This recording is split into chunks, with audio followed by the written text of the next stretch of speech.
I have a message tonight from Merrick Garland and Jack Smith and Joe Biden.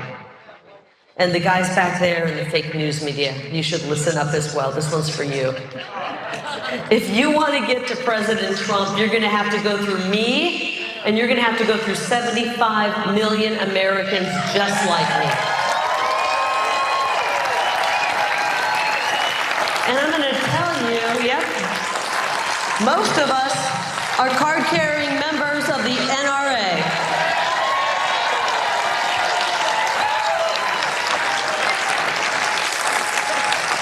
That's not a threat.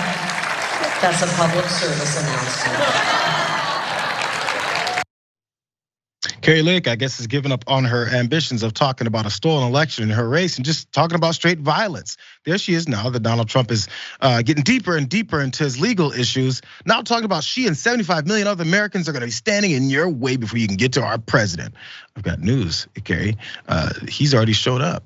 That's what he has to do because it's the law. But still, she's pushing the violence, putting out the NRA and also saying you have to go through us. That's not a threat, that's a public service announcement.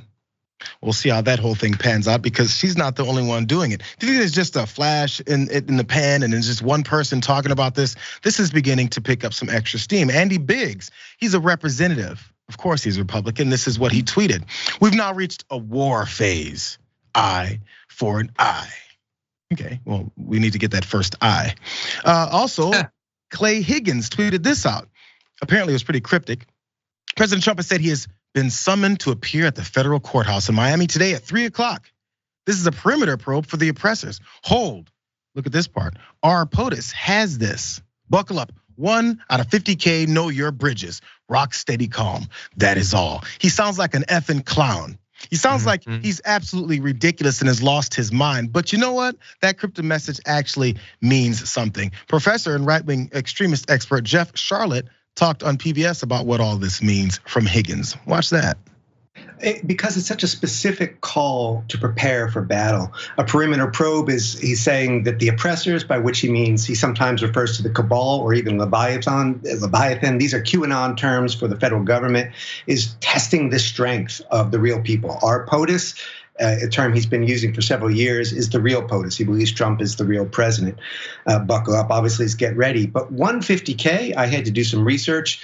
That's 1 to 50,000. The ratio, the scale of military grade maps. Know your bridges, I was familiar with, is militia speak for understand the points of attack. Literally, know the bridges that you can seize and hold and stop federal forces from coming in. Higgins, in the minds of those who even see Trump as soft for not going into open combat, is larger than them. The anger that Trump invokes, he's trying to keep up. In a Saturday night speech, he says either they destroy us or we destroy them. And I don't think he's speaking metaphorically anymore.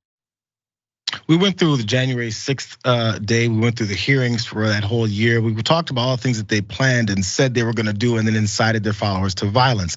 And as they keep denying the fact that that happened, they're doing it yet again. Clay Higgins, elected official, literally sounds like a terror leader who's an enemy of the United States. I want you guys to flip these roles. We do it all the time. Imagine if, let's go with AOC.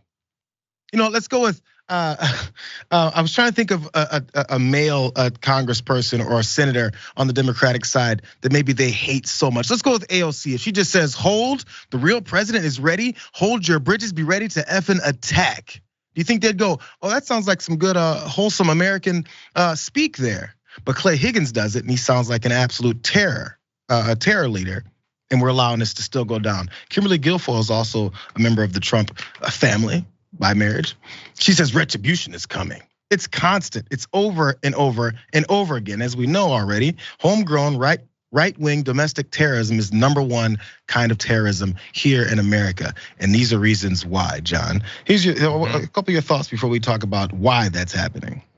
Yeah, the utter normalization of threats of political violence. It's the most common thing in the world, not only for regular right wingers to do, and they've been filling, the right wing message boards, the Donald and discords and all that. But they're elites too, because they know that there's not going to be any consequences for it when you make a threat.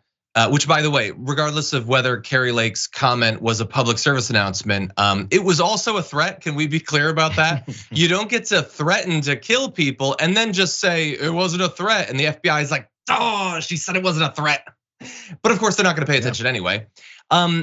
So look, they're definitely threatening mass violence. So that's a part of this. But the part, like, I'm just so used to that at this point that the part that I'd rather focus on is when someone like Clay Higgins is like, our POTUS and 150K. I was thinking, you know what? I'm gonna look this guy up because maybe he was in the military. It still wouldn't make what he's doing now anything other than like the biggest dweeb move ever. Like, you're not still in the military, you dork. But I looked it up and no, he was in like the cop part of the Louisiana National Guard. And then he managed car dealerships. This is cosplay, is all this is. There is no substantive difference between Clay Higgins talking about like, know your bridges and all that, and me talking about like stationing elvish archers on the barricades. It's all fantasy nonsense that has no relation to their actual life, okay? I can talk about saving lightning bolts for when the FBI approaches. It doesn't make you cool and it doesn't make you tough. And any right wingers watching this, never forget that they might convince you to storm the barricades, but Kari Lake isn't gonna be 100 miles near there. Clay Higgins is not gonna be taking a bullet for Trump. He's just hoping to convince you to. That's what they need. You always need your foot soldiers. You always need the front linemen to die. Yo, that's old school warfare. Put all these guys at the front, let them get shot first, and they're dying for their country. Except now they're dying against their country. They're dying for Donald Trump. You know who's not gonna be putting his face in front of it? That same guy who before January 6th went down, stood in front of all these folks and said, come with me. Guess who wasn't there? It happened consistently over and over and over again. The number of times he screwed over people who said, oh, that's my guy, because I'm next to him, suddenly he's gonna be on my side, he's gonna protect me, and then he doesn't, and they go, but I thought I was special. Then the next, and the next, and the next. We have an endless supply of bodies, warm bodies, willing to put themselves right in front of any kind of danger so they can be the danger. Because again, fantasy land, John, as you pointed out, because of fantasies. We've got 10-year-olds in 40, 30, 40-year-old people's bodies that are talking about these types of actions that they're looking to carry out and have no clue how to. Oh, but there's this military speak, so that means I'm a tough guy. Yo, it's a clown approach here. And you know what? It's embarrassing as a country that we look like this. It's part of the reasons why we're collapsing right under ourselves. No one has to attack us. Just go ahead and allow the hatred to flow and the attacks will come from within. Again, the number one kind of terrorism in America is homegrown right-wing terror. And we're looking at it in front of our faces right here.